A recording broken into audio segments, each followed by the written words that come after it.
Ladies and gentlemen, how's it going? Once again, I'm your boy Nev from Nev's Tech Bits. Today I want to talk a little bit about the anti-vaxxer movement. If you've been online for any amount of time, if you've listened to the news at all, then you know that we got a lot of fake news going around, especially on social media, that we need to do something about. And unfortunately, we need to do something about it, even though it does make creators, advertiser money, and it does exist under freedom of speech. Now, there is some freedom of speech that everyone knows I'm into freedom of speech. Everyone knows that I think it must be defended. But slanderous freedom of speech is something different. Lies is something different.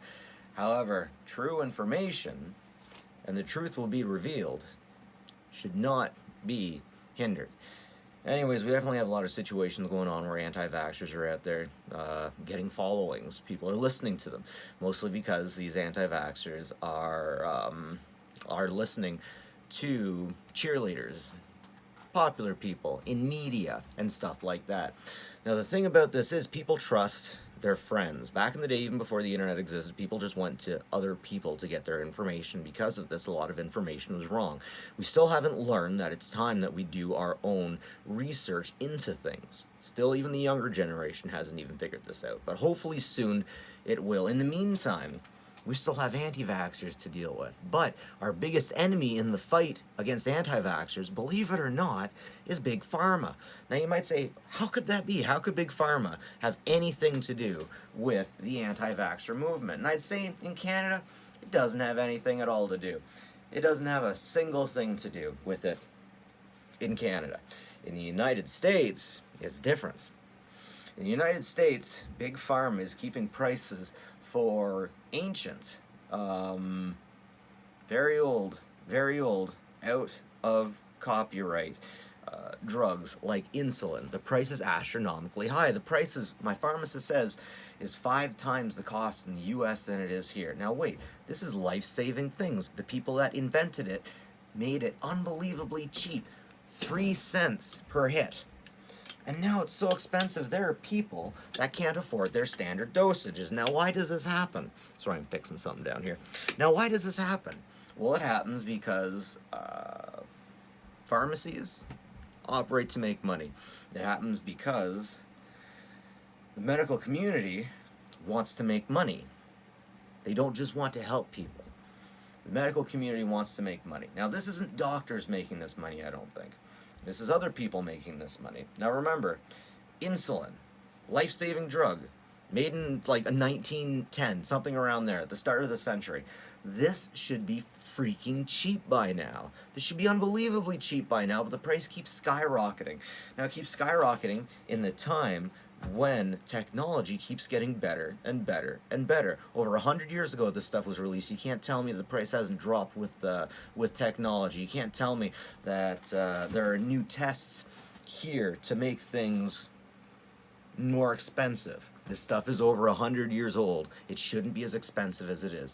Now, people see professionals doing things like this, making life-saving, much necessary drugs more expensive than necessary, because accountants and people like that get into the building and they say, you know what, so this is what it should be. But this is what people are willing to pay for it. And the cost of what something should be is what people are willing to pay for it, regardless of if they can still afford to eat, to have a vehicle, or to have shelter.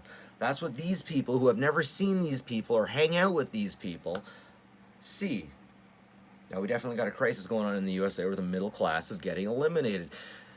I think it's called the Frito distribution. I could be wrong, where the successful get more successful unbelievably quickly. Unbelievably quickly. So we need a way to redistribute that wealth.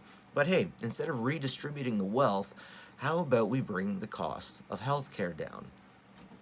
Why are we killing? Why is America killing its people for money? How is that in any way a Christian society? I don't get it.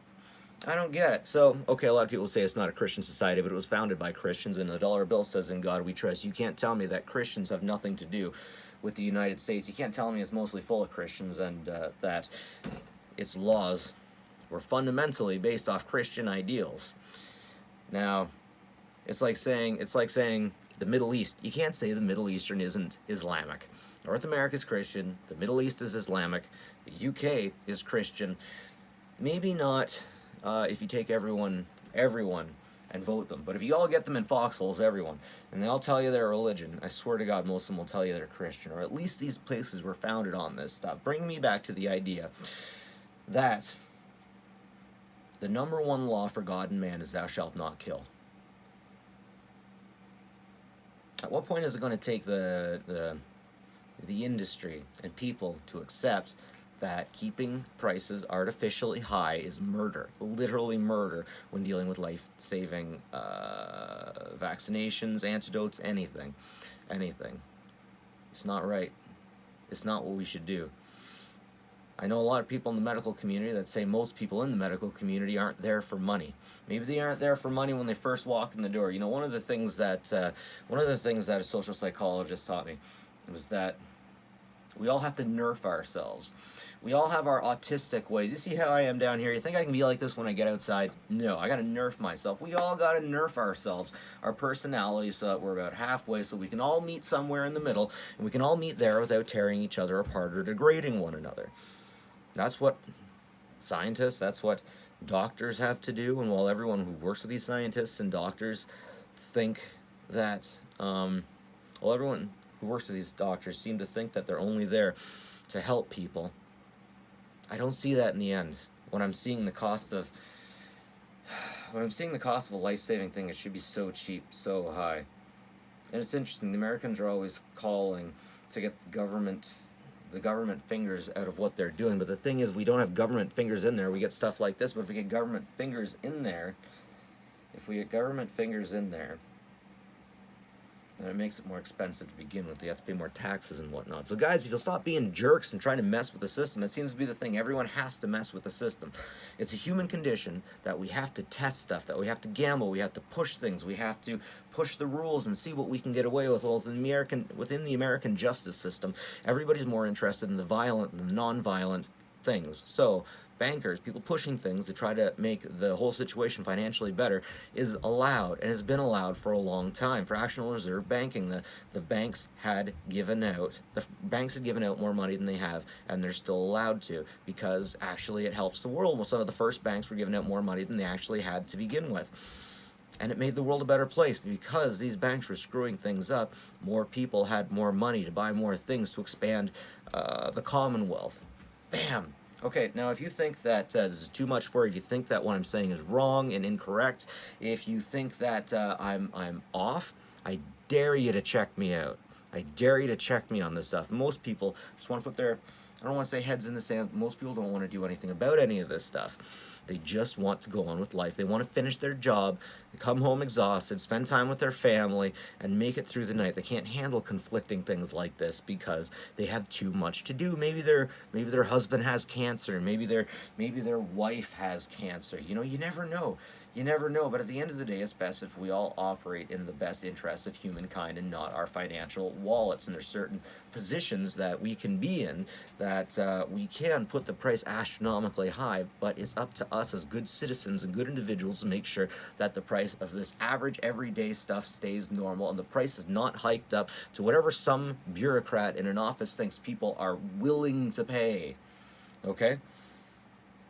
We all have credit. We're all okay with credit. We don't mind putting things on credit. People are willing to pay for things with money they don't have. That doesn't mean that's what it's worth. Okay? Anyways, I gotta go to work.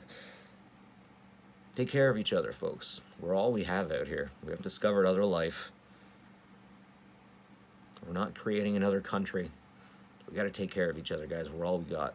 All right? All right. Catch you guys later. Have a good one.